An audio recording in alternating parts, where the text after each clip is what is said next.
और अपने यहां वेदों से लेकर श्री हनुमान चालीसा तक हम सनातन धर्मियों ने, भक्तों ने एक ही वरदान मांगा, एक पवित्र बुद्धि का।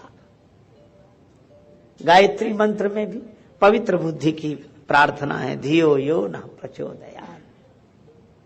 श्री रामचरितमानस में जासु कृपा निर्मल मति पावो, और श्री हनुमान चालीसा तक में कुमति निवार सुमति के संगी। क्योंकि दिमाग अगर ठीक है तो सब ठीक है। एक आदमी बोला हमारा तो पेट खराब हो गया, क्यों?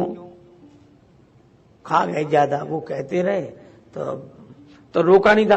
बोले दिमाग में तो आई बात कि ना खाओ, लेकिन हम स्वाद में खा गए, तो पेट बाद में खराब हुआ, पहले दिमाग खराब हुआ। अच्छा, जिसके जीवन में भी जो कुछ खराबी आती है, बुद्धि पहले खराब होती है। इसीलिए कहते हैं विनाश काले विपरीत बुद्धि। विनाश का समय हो तो बुद्धि विपरीत हो जाती है, और बुद्धि विपरीत ना हो तो कुछ भी विपरीत ना हो। काल दंड गए काहू न मारा, हरई धर्म बल बुद्धि विचारा। और मुझे लगता है कि देखो, दशरथ जी गुरु जी के अनुसार चले, वशिष्ठ जी के अनुसार चले, और वशिष्ठ जी ब्राह्मण हैं, गुरुदेव हैं, विमल बुद्धि के रूप हैं। तो दशरथ जी उनके अनुसार चले तो उनके घर में राम प्रकट हो गए। और प्रताप भानु ब्राह्मणों के अनुसार नहीं चले, ब्राह्मणों को अपने ढंग से चलाना चाहा तो रावण बने। जो बुद्धि के हिसाब से चलते हैं उनके जीवन में परमात्मा का अवतरण होता है, और जो बुद्धि को अपने ढंग से चलाते हैं उनके जीवन में राक्षसत्व आता है, रावणत्व आता है। यह कथा यही संकेत करती है। कपटी मुनि कहता है इन्हें बस में करो, तो ये तो तपस्वी हैं, ये तो विद्वान हैं, ब्रह्मज्ञ हैं, पूज्य हैं। तो कपटी मुनि बोला इनको खिला पिला के मिलाओ। अब बोलो, इनकी शुचिता बिगाड़ो। पवित्रता की तो शक्ति है, तो इनको खिलाए पिलाए। हाँ, खिला पिलाकर अपने बस में करने के लिए प्रताप भानु राजी हो गए। उपाय क्या है महाराज? कपटी मुनि ने कहा कि तुम्हारे पुरोहित का हम हरण करके लाएंगे, और पुरोहित का रूप बनाकर हम आ जाएंगे। अब पुरोहित शब्द में ही हित है, जिसके द्वारा हित होना हो उसका तो हरण कर लेंगे। और ये कहता है कपटी मुनि कि हम पुरोहित बनकर आएंगे। इसका अर्थ है कि हम हितैषी होंगे नहीं, बनकर आएंगे।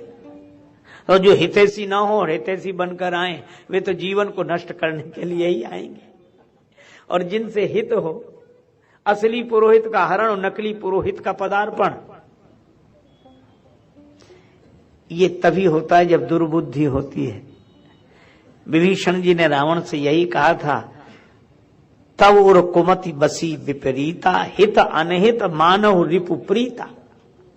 और प्रताप भानु ने बात मान ली, और प्रताप भानु से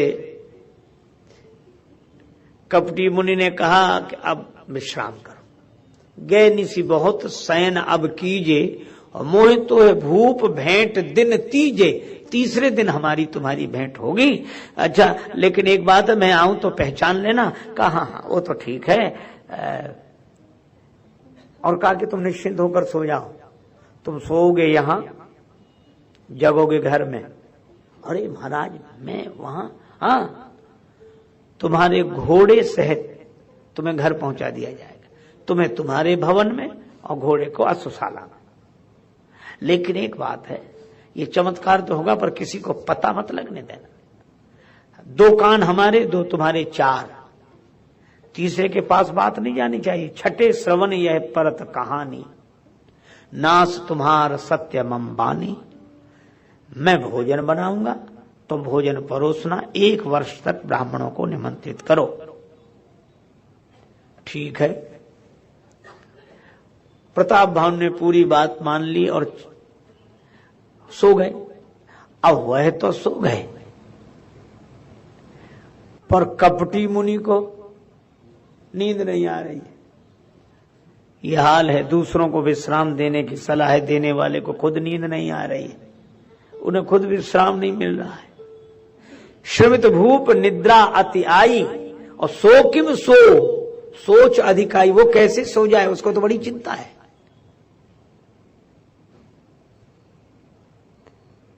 राजा सो रहा है, उसी समय काल केतु आया, राक्षस।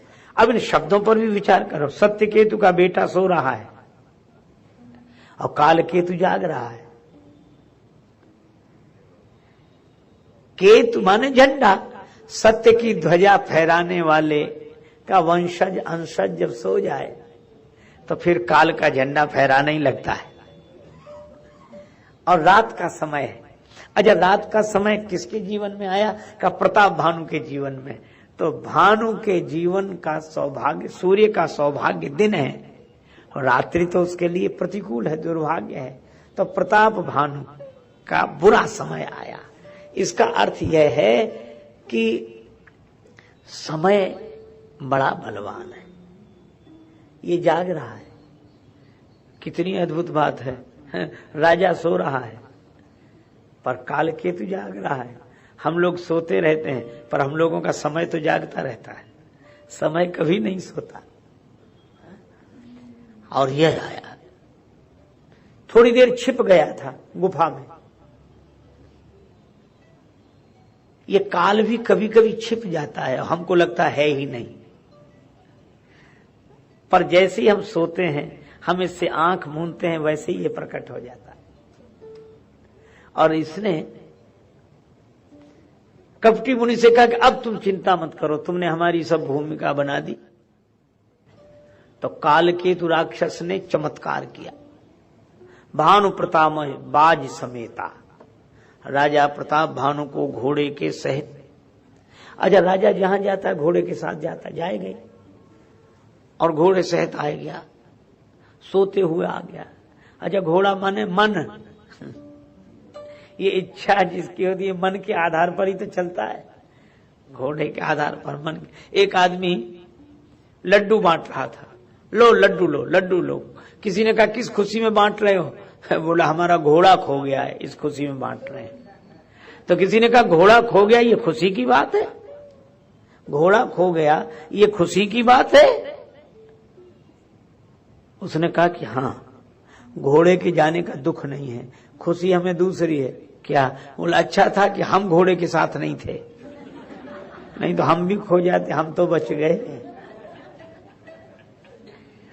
और संकेत बड़ा सार्थक है, घोड़े के साथ रहता तो शायद खो जाता। अगर हम भी मन के साथ रहेंगे तो हमारा भी पता नहीं लगेगा, इस भीड़ में हम खो जाएंगे।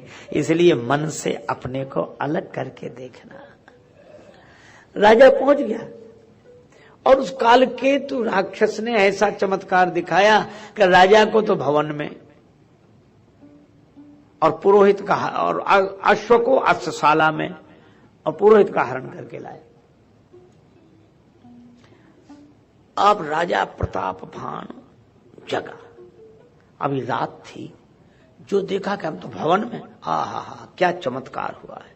बड़े पहुंचे हुए महात्मा, उनको प्रणाम है, प्रणाम है, लेकिन किसी को पता न लग जाए, इसलिए चुपचाप उठा और अश्वशाला से घोड़े को खोला, उस पर बैठकर फिर जंगल चला गया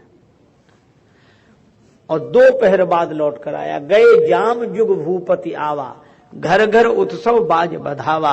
अरे राजा साहब आ गए, राजा साहब आ गए, राजा साहब आ गए। पर राजा सोचे आहा क्या चमत्कार हुआ है, क्या चमत्कार हुआ। इस चमत्कार के संदर्भ में मुझे एक बात याद आई। पूज्यपाद पंडित श्री राम किंकर जी महाराज ने इस प्रसंग में अद्भुत बात कही, बहुत अद्भुत बात। उन्होंने कहा कि देखो, चमत्कार 2 ने किए। ये कपटी मुनि नकली संत है और हनुमान जी असली संत है। क्यों कुबेश साधु सनुमानो, जिम जग जाम बनता हनुमानो। तो हनुमान जी ने भी चमत्कार किया और इस कपटी मुनि ने भी चमत्कार किया। लेकिन अद्भुत बात है, क्या हनुमान जी सोते में सुमंत को घर से उठा लाए और राम जी के चरणों में ले आए, और इस कपटी मुनि ने कालकेतु के द्वारा ऐसा चमत्कार किया कि राजा साहब को घर भेज दिया। तो चमत्कार तो निसंदेह दोनों ने किया, लेकिन आप यह देखें कि चमत्कार का परिणाम क्या हुआ। कि चमत्कार कोई कर भी दे तो एक ने ऐसा चमत्कार किया कि राम जी से जोड़ दिया, और दूसरे ने ऐसा चमत्कार किया कि काम से जोड़ दिया। तो चमत्कार आपको जोड़ता किससे है यह देखना चाहिए। अगर कोई आपको भगवान से जोड़े, आत्मा से जोड़े, परमात्मा से जोड़े, सत्संग से जोड़े, तो चमत्कार सार्थक है। जैसे यहां सत्संग हो रहा है, तब हमने तो इतना प्रभावित किया, पुरोहित जी आते होंगे, गुरु जी आते होंगे, जिनके कारण ऐसा हुआ। ये कपटी मुनि पहुंच गया, वो कालकेतु। कपटी मुनि को तो जाने की जरूरत ही नहीं पड़ी। कालकेतु राक्षस पुरोहित के रूप में आया। नृप हर्षे पहचान गुरु, गुरु जी आ गए, गुरु जी आ गए। भ्रमवश रहा न चेत, उसे भ्रम हो गया था, कोई होश नहीं रहा। तुरंत ब्राह्मणों को निमंत्रित किया, आज से 1 वर्ष तक नित्य आप प्रसाद पाने यहीं आवे, भोजन यहीं करें। ब्राह्मणों ने कहा राजा धर्मात्मा है और ब्राह्मणों का भक्त है, बुला रहा, चलें। सब लोग गए। अब उसने क्या किया, मायामय रसोई बनाई, और इतने तरह के व्यंजन की जिन्हें गिना ना जा सके। अब श्री तुलसीदास जी कैसी अद्भुत बात कह रहे हैं। अरे व्यंजन है, कितने बनाए होंगे, 10, 12, 15, 20, तो गिने क्यों नहीं जा सकते। श्री तुलसीदास जी बोले इसलिए नहीं गिने जा सकते हैं क्योंकि रसोई मायामय है, जो दिख रहा है वो है ही नहीं। मां माने नहीं, या माने जो जो चीज जैसी ना हो फिर भी वैसी जिसके प्रभाव से दिखाई दे, वो है रसोई। तो सही बात यह थी कि कुछ वहां बना ही नहीं था, बना सा दिख रहा था। ये राक्षसी माया। राजा साहब परोसने लगे, पर जैसे ही परोसने लगे वह, अब ये तो जादूगर के ऊपर जो दिखाना चाहे। देखो, एक सज्जन बोले कि ये तो बात समझ में नहीं आती, जब रघुपति करें जस सो तस ते क्षण होए। ये तो परमात्मा जिसको जब जैसा कर दे, ये क्या बात हुई साहब।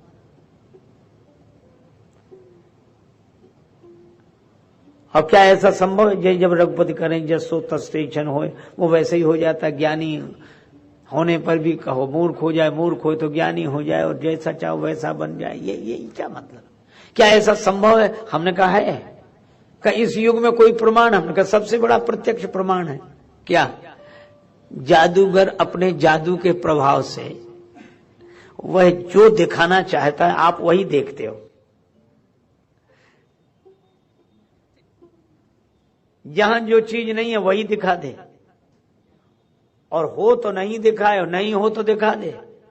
जब साधारण सा जादूगर आप पर अधिकार करके, दृष्टि बंधन करके जैसा चाहता वैसा दिखा देता है, तो वह परमात्मा से बड़ा जादूगर कौन। वो ऐसा सूत्रधार है कि जब जिसको जैसा चाहे वैसा करते, उसकी माया, वो मायापति है। आप सोचो, जब माया भी ये सब दिखा देते हैं तो मायापति के चमत्कार का क्या कहना। इसलिए यही जब रघुपति कर रही जसो तस्ते ही क्षण हो। पर यहाँ प्रताप भानु जैसे ही परोसने लगे वैसे ही आकाशवाणी हुई, और ये आकाशवाणी कोई देववाणी नहीं है, ये उसी राक्षस। भोजन मत करना, बड़ी हानि है। क्यों, भयउ रसोई भूसुर मासु, ये ब्राह्मणों के मांस से भोजन बना है। और तुलसीदास जी लिखते हैं, विविध मृगन कर आमिख राधा तेम विप्रमासु खलु साधा। तरह तरह के पशुओं का मांस बनाया, उसमें ब्राह्मणों का मांस डाल दिया। अब इस पर बहुत लोग कुतर्क करते हैं। वो कहते हैं इसका मतलब पशुओं का मांस तो ब्राह्मण खाते थे, वो तो ब्राह्मणों का मांस था इसलिए वो नाराज हो गए, तो पशुओं का मांस तो रहा होगा। अरे हमने कहा कि भाई जब आगे ही लिखा है कि माया महते कीन रसोई, तो कुछ था ही नहीं, दिख रहा था, ये सब व्यंजन दिख रहे थे, कुछ नहीं था। इसीलिए आगे आया सब दुज उठे मान विश्वासु, ब्राह्मणों ने मान लिया कि ठीक हो रहा, और ब्राह्मण भी उत्तेजित होकर खड़े हो गए। अगर रुको रुको रुको रुको, नहीं कछु कीन विचार, तुमने विचार नहीं किया कि ब्राह्मणों को कैसा भोजन करा रहे हो निशाचर, जाए तुम मूढ़ सहित परिवार, तुम पूरे परिवार के साथ राक्षस हो जाओ, तुमने विचार नहीं किया। अप्रताप भानु घबरा के गया, तो वहां तह नहीं असन नहीं विप्र सुवारा, अगर भोजन बना था तो कहां चला गया, न वहां भोजन था, न भोजन बनाने वाला था, कुछ नहीं। तब राजा प्रताप भानु रोते हुए आया, सब प्रसंग महिसुरन सुनाई, त्रसित परेव अवनी अकुलाई, ब्राह्मणों को पूरी कहानी सुनाई, घटना सुनाई। अब फिर आकाशवाणी हुई, ये आकाशवाणी कालकेतु की हुई नहीं है, राक्षस की, ये आकाशवाणी देववाणी है, भगवान नहीं मानो कहा। ब्राह्मणों आप तो बुद्धि के देवता माने जाते हो, आपने यह तो कह दिया कि प्रताप भानु से कि तुमने कुछ विचार नहीं किया, नहीं कछु कीन विचार, लेकिन हम आपसे पूछते हैं आपने श्राप देने में कौन सा विचार किया, विप्र श्राप विचार न दीना, आपने भी तो विचार नहीं किया। और अद्भुत बात है, यही जीवन का सत्य है कि दूसरा आदमी विचार नहीं कर रहा है, ये तो हम विचार करते हैं, कर हम विचार कर रहे हैं कि नहीं, ये हम विचार ही नहीं करते हैं। हमें सोचना विचारना आता ही नहीं है, हम दूसरे के विचार का विचार करते हैं। एक आदमी कह रहा था कि एक नौकर की जरूरत है, तो दूसरा बोला कि हमें रख लो, काम क्या है, का काम तो हम सब कुछ कर लेते हैं, लेकिन जरा अकल से कमजोर, हम कुछ विचार नहीं पाते हैं, सोच नहीं पाते हैं, इसलिए तुम्हें रखा है, विचार तुम करना, काम हम करेंगे। तो आदमी बोला कि हम राजी हैं, पर हमें मिलेगा क्या, तो कहा 3000 रुपए महीना देंगे, कहा ठीक है। पर थोड़ी देर में उस आदमी ने पूछा कि तुम हमें तो 3000 दोगे, पर तुम क्या करते हो, बोला हम तो खुद नौकरी करते हैं। तुम्हें कितना मिलता है, कहा 1500। जब तुम्ही को 1500 मिलता है तो हमें 3000 तुम कहां से दोगे, बोले ये तुम सोचो विचारो, इसीलिए तो तुम्हें रखा है।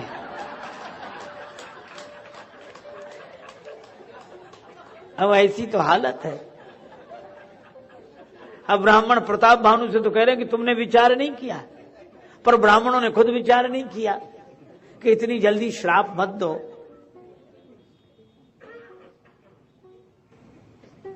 अरे विचार तो कर लो कि सच्चाई क्या है, फिर दे देना श्राप।